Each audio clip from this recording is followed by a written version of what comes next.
Mrs. Rukaiyatu Mamman, I can tell you that she's resilient. She's a great mother. She's graceful. An quintessential leader of class. She's a calm and good leader. She's a homemaker. Mama does not joke with her husband. She doesn't joke with her family. She's a mother. She's a role model. She has the heart of giving.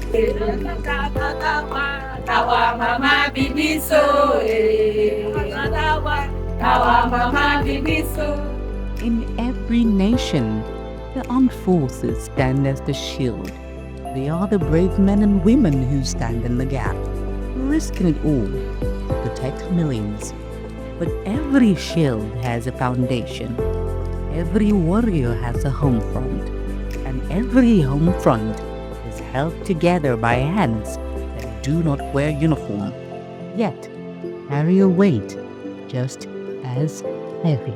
These are the unsung heroes, the wives, the children, the loved ones whose stability makes national service possible. They are the ones who wait, who pray, who keep the family structure intact while their partners serve the nation. Over time, it became clear that their well-being cannot be left to chance.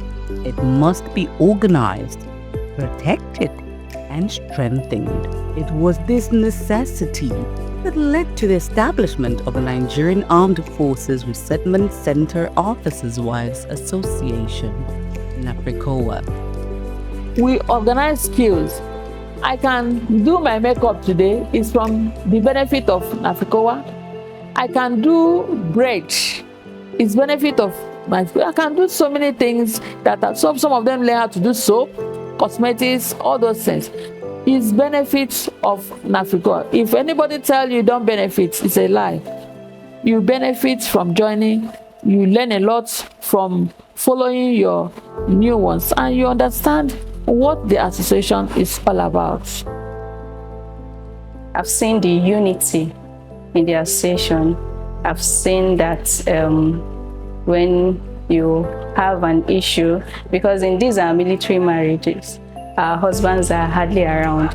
So there are shoulders to lean on, and then you can also run to people for advice, because you meet people that have been there years before you, so they are more experienced than you. So in that sense, you can go to them for advice, you can lean on them. Within the military structure, NAFRCOWA serves a vital role. It is more than just an association. It is a sanctuary, a place where families find support, where women build community, and where the needs of the home front are intentionally nurtured. The main thing that gave birth to that, these officers, by the time we women, we organize, we tend to look at the other side that the officers don't look at, like family welfare. It's the women, we understand ourselves better. Do you understand? We now engage in outreaches. We now engage in empowerment to ourselves, to some widows. You know, some officers, their wives are, there are some officers' wives that their husbands are late. We also empower them. It can be financially, it can be through all this vocational training, so that they can easily survive in this world today. It's a critical moment in NAFRCOWA's story. A leader emerged to steer this vision forward. Her name is Mrs. Rukaiyatu Mamman, a coordinator whose presence blends grace, discipline, structure, and compassion into one purposeful vision. Her approach is simple, yet profound. She listens, she observes, she identifies needs, and she builds, not for applause, but for impact. She understood that leadership is not about standing above others, but about walking beside them. With her at the helm, a new season began. Remember, even when she came, she told us that her door is open, that she is for everybody. that everybody should come. If you have anything to say, you don't say it outside, and don't feel as if you cannot come to say it to her. You should just come, her door is open to say, and honestly, that's what she did, except if you did not come. So anybody that come, any problem we bring, she's always there to solve it for us. Every character of each and every one of us, even when she's just very simple there, but she has studied every one of us. She'll tell you each and every one of our characters, our character. So for me, I know she's a very good person. She has a good heart. She has a heart of giving. I know I've been in her house like 2 times. Anytime you come to her house, she'll tell you, Madam, you don't have to go. There's food, I'm cooking, wait and eat, you must eat. I've been there like 2 times, and whenever I'm going, she'll say, Madam, like the last time, she had to say, okay, there's food, I took takeaway. And when you are going, she'll say, Madam, take this one and use it for your transport. And she's a giver. She has this heart of giving. She's a lovely person. And there's this thing that she did last time that really amazed me, when she was giving alms to the needies, the widows, and in fact she used all her heart to give them, because in fact when I got there I saw the package, like wow, even the people that are receiving it, those ones like, this woman, she's good. Very calm. She's unique. She doesn't speak much.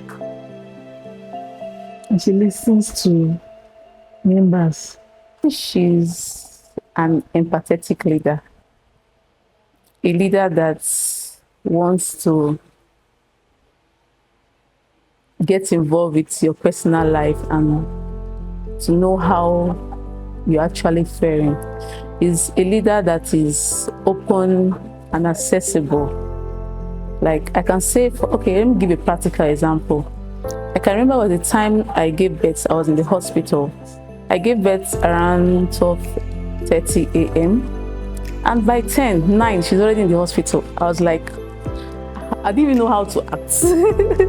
I didn't know how to react. It was like, I wasn't expecting anyhow she should come with a delegate or send a delegate. But she came herself to the hospital ward. I was like, I don't know if I would stand because there was no seats. I don't know if I would sit. So it was wild for me. I can't really, that day it means a lot. It was a lot, seriously. So I want to use the opportunity to say thank you for that visit. It means a lot to me. Yes, you can see that, okay, she's a leader, she's a calm individual, she's nice, she has a very good listening ear, she wants to listen to people. Yes, bring your ideas, bring it on, bring it on, bring it on. She doesn't discriminate, she just takes it on because she doesn't want to hurt your feelings. So she gives you an opening ears. What makes me a leader like this is, let me tell you the truth, is I took this from my mentor. That is our first NAFRCOWA Coordinator. When I work under her, that is how she is. So this is my first time of holding the office and association like this. So I just think, if you understand, let me just take over what I learned from her. And for me, in my mind, I love to work with women. If I'm working, I like working in groups. That's why I open my door to everybody, so that everybody will be free for me and give me advice. It was a season of visible transformation. Environments were improved, women were empowered, children were nurtured, welfare systems were strengthened, and community confidence was restored. She brought accountability to the administration. She brought innovation to existing projects. She built her own. Her leadership style is shaped by her personal growth, global exposure, and unwavering commitment to the families of the nation's pride. Today, we look back on her journey not only to celebrate her projects, but to understand the heart, the decisions, and the sacrifices behind them. To truly understand her vision, let us begin the story in her own words. My name is Rukaiyatu Mamman. I'm the coordinator NAFRCOWA, Nigerian Armed Forces Resettlement Center Officers' Wife Association. When I resumed to office, I'm extremely happy that I wanted to work with women to help them live a better life. That's why I organize some programs for them, like International Women's Day, Widows Outreach, Children's Day celebration, and one-to-one welfare outreach. Helping those groups and bringing hope and peace to some people is one of my main goals. And one thing I'll say about my principal, Mrs. Mamman, is that she's a good listener. She respects people, irrespective of your age, irrespective of your husband's rank. She's very accessible. So one thing I'll say is that over time, due to that respect, people are able to walk up to her because she operates an open door policy. Any member is able to walk up to her, give her ideas, share dreams, and share commitments with her, and she's able to take it from there. In the place of education, she has also imbibed, in the lives of the little angels. She has come up with different outreaches, like outreach programs for widows in the community, not just within NAFRC, but like I said, neighboring communities in NAFRC. She has done widows outreaches. She has even done mental health issues. She's committed to the mental health of members and even mental health of the community. She has come up with programs of mental health. She has even restructured the school, the event center too. She has done so many things. So I really commend her for doing such things, and even more if I were not able to capture because of time. My principal, Mrs.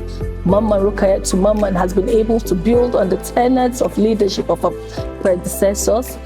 She had maintained very well facilities that were even built by her predecessors. We know that in Nigeria, most of the time, we see that people, some leaders come on board, they don't want to continue with projects, they want to abandon projects here and there for to carry on a new project that carries their names and all.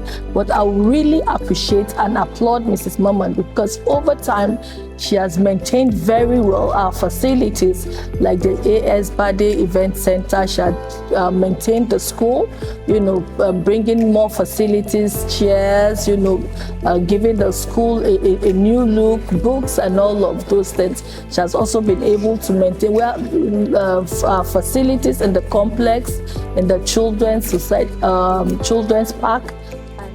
By managing of all our facilities, the school, the secretariats, our complex, shopping complex, and birthday hall, is by the help of God and also the support of my escorts. Each of our facilities have a supervisor and a representative who's give report through this our association secretariat, or sometimes direct to me if needed. So I think this makes my communication and the managing easier for me.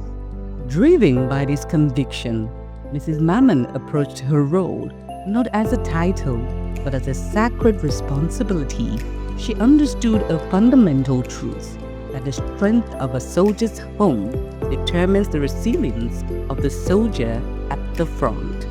That is why every initiative she launched, from welfare programs to community outreach, was designed to interface security, dignity, and opportunity into the lives of families who have already given so much. When I took office, I noticed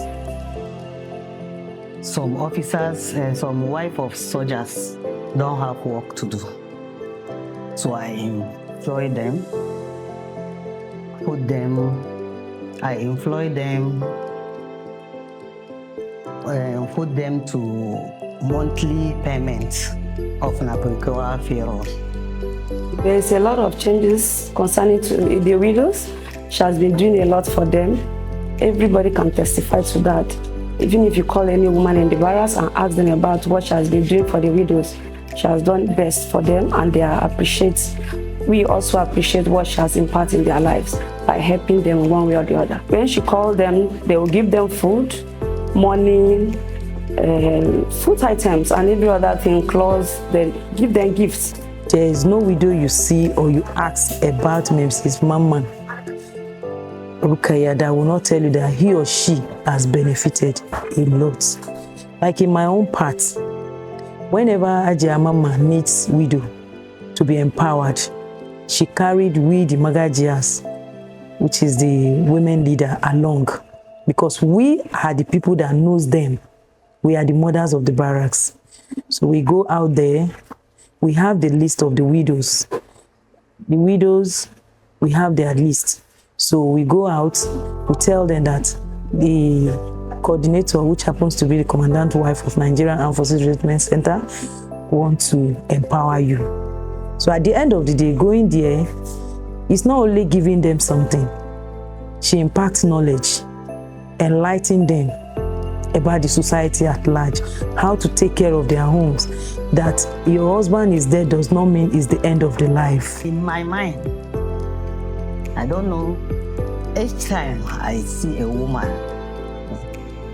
a mother, it's not easy for a woman, a mother, to raise children, only her, without a husband. Even if you have, your husband is alive, to raise a family is not an easy, talk less of only a woman, a mother, to raise her children. So that's why I come up with all this plan to help them out. Most importantly, for the families of our fallen heroes, her administration operated with deep sensitivity. She ensured that every project, every action, and every effort carried the promise that no sacrifice is forgotten and no family is left behind. She's a good woman, and during her tenure here, she reached out to the widows. All of us, we benefited from her. She fed us, and she advised us, she encouraged us and made us to know that we are not alone, that she's with us. That day she blessed many of us. She gave us rice, bags of rice, cartons of Indomie, Maggi, so name them. She gave us many things that will help us, make us to eat, make us not to feel hungry. She really blessed us that day with her entourage. Yet, her leadership did not stop at the headquarters. Through international trips, strategic partnerships, and collaborations with institutions in and outside Nigeria, she sought new avenues for growth. She studied welfare systems in other nations, exchanged ideas with global counterparts, and returned with frameworks designed to uplift the NAFRCOWA community to international standards. Alongside these global standards, her investment in education became one of her most profound contributions. She recognized that a school is not just a building, it is a priority for the future. She created bigger spaces where children feel safe, inspired, and valued.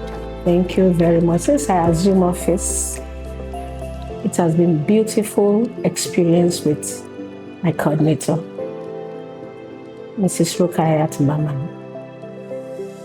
She's been selfless. She's an amiable leader. She has a listening ear. She has contributed so much in the little while I've served with her. On the list of her contribution is the cultural day. That cultural day, she solely sponsored everything. In fact, it was nice, it was great. Solely, that's one. Two, the children had excursion at the Yaba train, yeah. She put down buses that took these children. When they came back, they had sufficient, in fact, drinks, snacks. Children, they had fun on our account.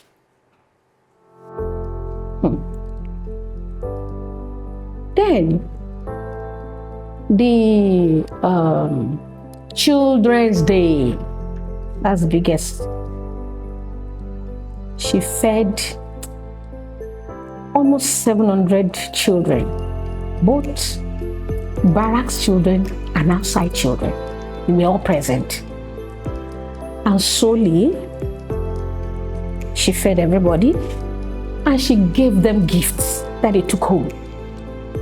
Every child took gift. I brought my own children.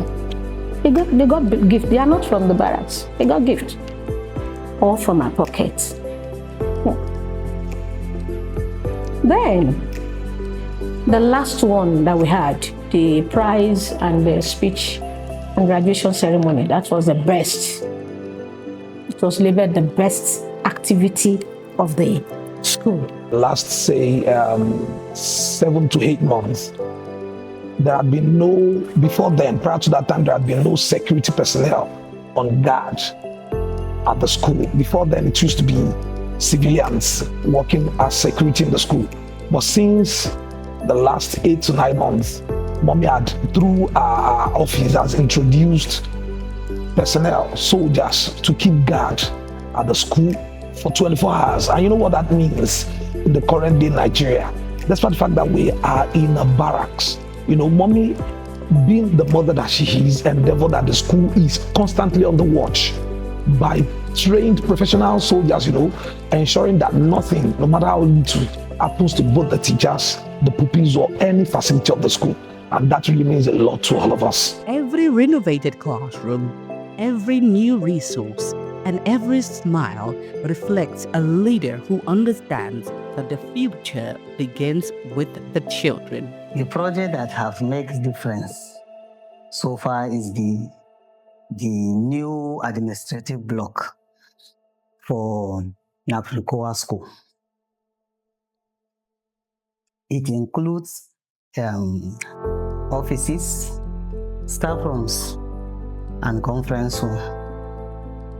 This is my greatest achievement so far because it has freed up space in our main school building for more classrooms, and it will allow us to admit more people for the growth of the school. I think that is a good legacy.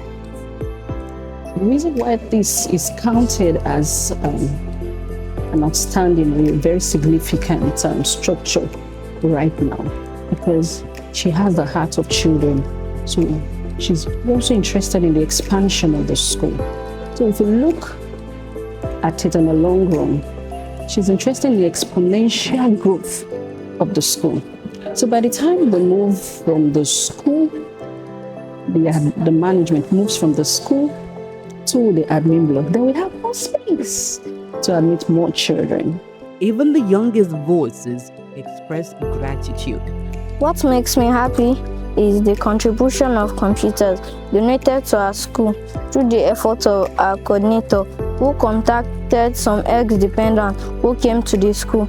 Since that contribution, we were able to have conducive computers that made learning more easier. What I love most about my school is the cultural day party, which our head teacher organized freely for us.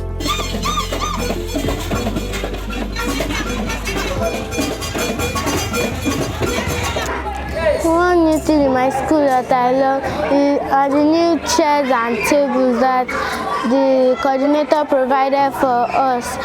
They're very comfortable. I love to sit on them.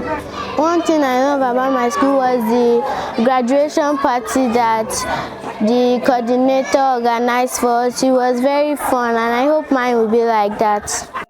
As a result of her leadership, NAFRCOWA evolved into a thriving hub of skill development, women's empowerment, and community support. This influence extended deeply into economic empowerment by strengthening structures that support business owners within the community. She ensured that families who depend on these enterprises continue to thrive.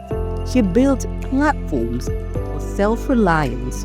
Through her efforts, it became clear that strong leadership builds strong homes, and strong homes build strong nations. Looking at these expressions on the faces of the students, the widows, and the officers' wives, every testimony echoes the same truth. Mrs. Mamman's leadership strengthens families, honors sacrifice, and nurtures the home front, ensuring that the shield of the nation stands firm. A blueprint of excellence etched in history, a timeless labor of love for the benefit of posterity.